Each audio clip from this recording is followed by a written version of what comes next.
Hey guys, Mike with KC Tarantulas here. I wanted to just go over a couple things with you guys this week. The first thing is after my video that I sent over to Tom's Big Spiders, there's been a lot of discussion in the comments and a lot of messages sent to myself of people wondering if the tarantula that they own is a Davis pentaurus or a Davis fasciatus. They are often mislabeled for each other. Usually the pentaurus is labeled incorrectly as a fasciatus, and it's actually pretty easy to tell them apart. So I figured we could go over that real fast.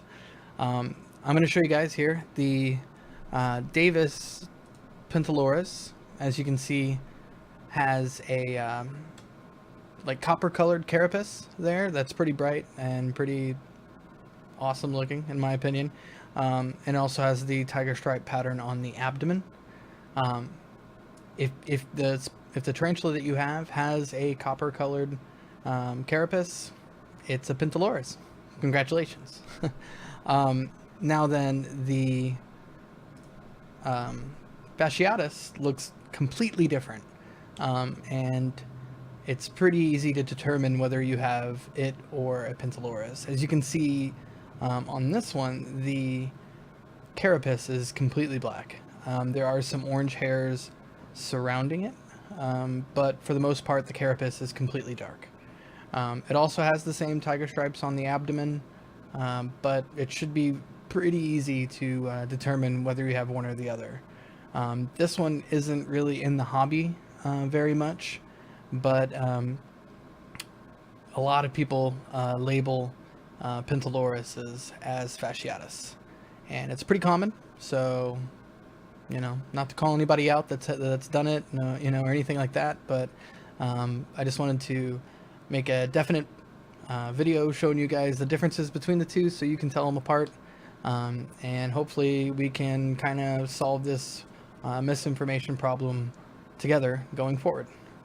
The second thing that I wanted to talk to you guys about is something that I've seen talked a lot about recently on some of the Facebook groups that I'm part of, and it's something in the past that I've talked about, but I just want to go into more detail, so again that everyone has a source of information to go from that is factual, and we can start to change the misinformation out there, because this misinformation has some legal ramifications if it continues, essentially. So on a couple different Facebook groups, there's been a lot of talk about importing tarantulas into the United States from countries outside. So there seems to be a lot of people that think that if you're shipping in tarantulas and they're only for you, for your collection and for your hobby, then you do not have to do any of the import paperwork or any of the import fees or anything like that, and they can be sent straight to your door. That is incorrect.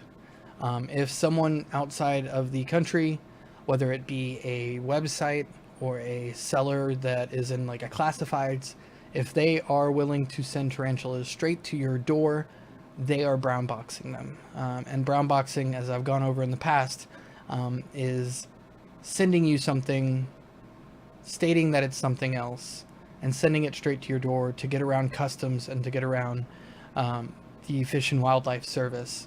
And it's highly illegal. And that falls not only illegal for the people shipping it to you, but illegal for you to receive them, and there can be ramifications because of that. Now, I contacted the United States Fish and Wildlife Department and really explained to them that I wanted to kind of put all the information out there for anybody that wants to do this, how to do it legally. And I want to preface by saying that really, unless you're bringing in a lot of tarantulas and you're bringing them in to sell them, it's not worth it. If you're bringing them in only for your collection and only for your hobby, there's still a lot of fees associated with that, and if you're only bringing in a couple, the fees are going to be astronomical for just a few spiders. And if you're bringing in more than just a few spiders, it's probably going to be considered commercial, even if you are getting them for your hobby. So I'm just going to say that I don't think it's worth it, but I did want to put out the information on how to do it legally if you're going to do it. Now then, I talked with Joseph Porter from the U.S. Fish and Wildlife Service, and he detailed in exact order what you have to do in order to do this. And that starts off by filling out one of these. This is a declaration for importation of wildlife into the United States. You have to fill this out, and it has to be sent in to the designated port that you're going to have your tarantulas sent to, because they have to come in to a, sorry, it's Calvin there, has to come into a designated port. The one that I contacted and the one I'm going to use as an example is the Atlanta one. I hear that they have a lot of experiences with bringing in tarantulas, so the inspectors there are quite knowledgeable. So you have to fill out this form here, and you have to send it in to the Fish and Wildlife Service. Now then, if you are going to be bringing in tarantulas that you plan on selling or breeding, and you're bringing in a lot of them, you are going to have to get an importer's license, and it costs $100. And that allows you to bring them in commercially. If you are bringing them in only for your hobby, you do not need a license. However, the shipment that comes in, whether it's commercial or whether it's not commercial, is not at your discretion. It's at the discretion of the inspector. So if you order 15 tarantulas, that's a lot of tarantulas, especially if you have them all being of one species.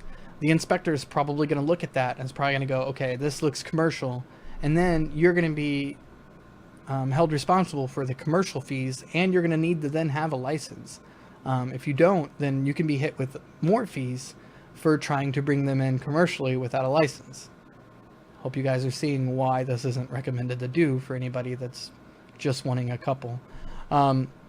So then after you send this in, the exporter, the people that are sending the tarantulas to you, also need to contact the Fish and Wildlife Service and provide their information as the foreign importer, as you can see right here.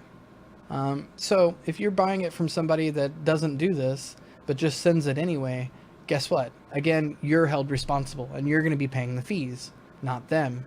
So it's pretty risky, and you really have to trust that whoever you're buying from knows how to do the requirements that are on their end of things.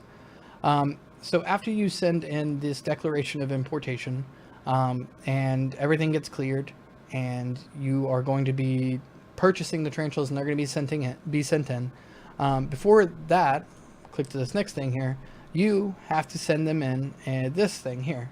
This form gives them 48-hour notice that the tarantulas are going to be arriving, so that they can have an inspector ready.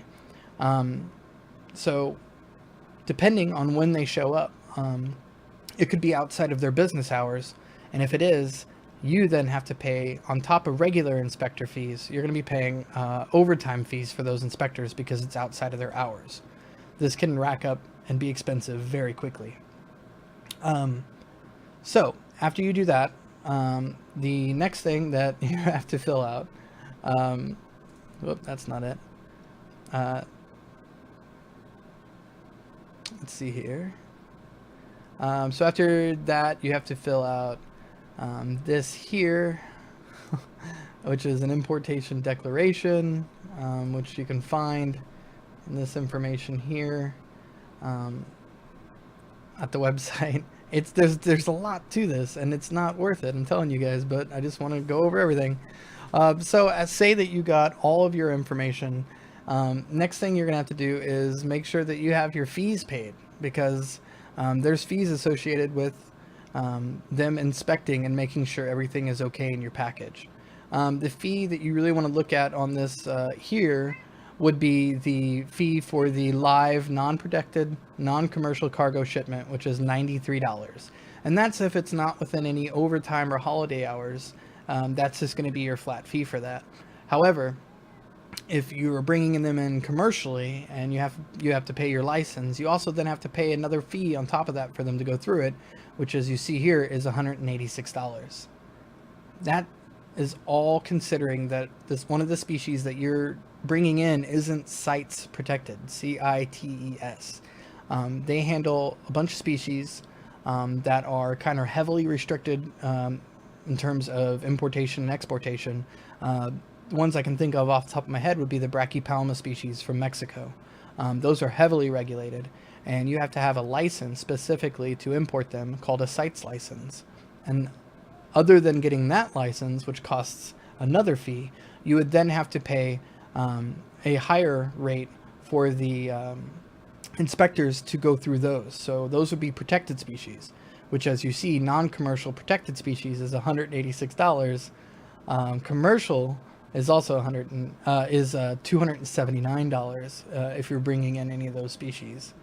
So all that said, you then have to be at the port itself to pick up your wild animals. So if you don't live close to one of these designated ports, you have to consider in your traveling fees as well. Because like I said, you cannot have them shipped straight to your doorstep. So if hopefully you guys have reached the same realization as me, this is all really crazy to go through. And if you mess up at any step along the way, it can cause really big problems and you can pay even more money.